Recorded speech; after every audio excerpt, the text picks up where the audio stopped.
خطيئتي وصفحك عن ظلمي وسترك. اعوذ باللہ من الشیطان الرجیم. بسم اللہ الرحمن الرحیم. السلام علیکم ورحمۃ اللہ وبرکاتہ.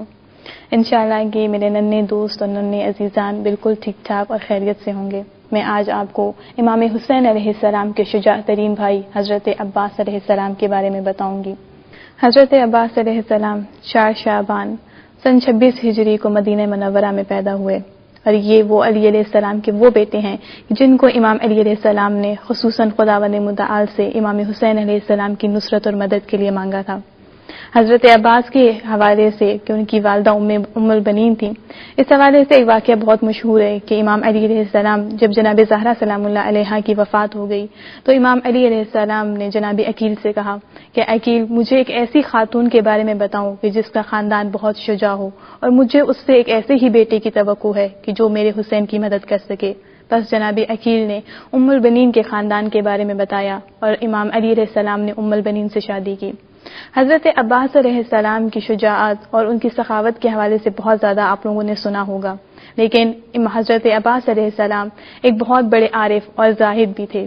حضرت عباس علیہ السلام کے بارے میں ایک واقعہ بہت مشہور ہے کہ آپ کے قاتل کہ جس کا رنگ بہت ہی سفید تھا، لیکن واقعہ کربلا کے بعد اس کا رنگ بہت سیاہ ہو گیا. جب اس سے پوچھا گیا کہ تمہارا رنگ اور تمہاری صورت اس قدر کیوں تبدیل ہو گئی، تو اس شخص نے بتایا کہ میں نے سانحہ کربلا میں ایک ایسے شخص کو قتل کیا ہے کہ جس کا چہرہ 14ویں کی چاند کی مانند تھا اور اس کے پیشانی پر سجدوں کی وجہ سے محراب بنا ہوا تھا. اور جب تحقیق کی گئی تو پتہ چلا کہ جس شخص کو اس نے قتل کیا تھا وہ حضرت عباس علیہ السلام تھے، اور زیادہ کثرت سجدے کی وجہ سے آپ کے پیشانی پر سجدوں کا محراب بن چکا تھا. حضرت عباس علیہ السلام اپنے وقت کے بہت بڑے عالم اور فقیہ بھی تھے. حضرت عباس علیہ السلام نے اپنا تمام تر علم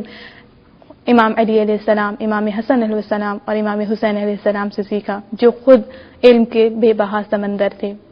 پیارے بچوں، حضرت عباس علیہ السلام کی علم اور فقاہت کا اندازہ آپ اسی حدیث سے لگا سکتے ہیں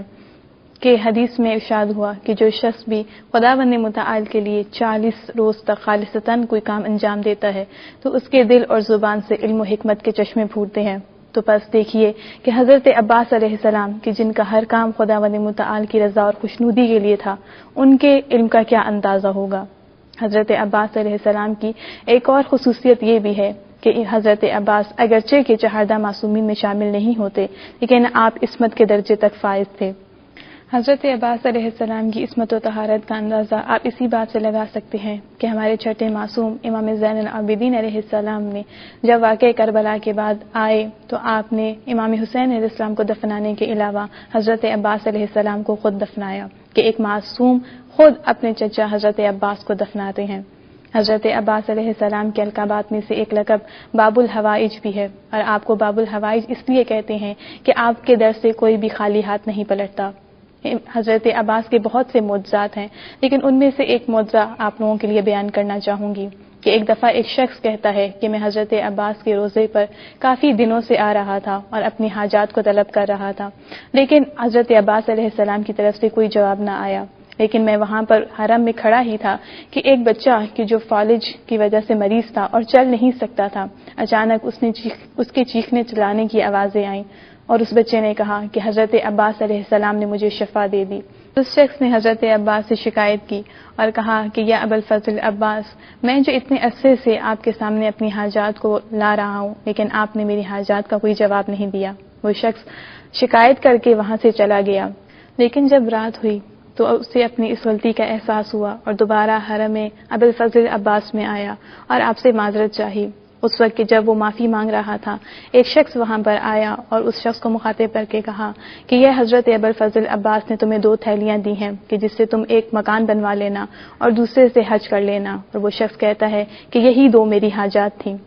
حضرت ابوالفضل عباس وہ عظیم شخصیت ہیں کہ جن کی شہادت کے موقع پر خود امام حسین علیہ السلام نے کہا کہ اے عباس، تمہاری شہادت سے میری کمر ٹوٹ گئی، اور کہا کہ اے بھائی، میں تجھ پر قربان ہوں. آپ ہی کی زیارت میں کچھ جملات اس طرح سے ملتے ہیں: السلام علیکہ یا ابو الفضل عباس، السلام علیکہ یا عبد الصالح. آپ کو عبد الصالح کے لقب سے یاد کیا گیا، اے وہ شخص کہ جس میں کسی قسم کا عیب موجود نہیں،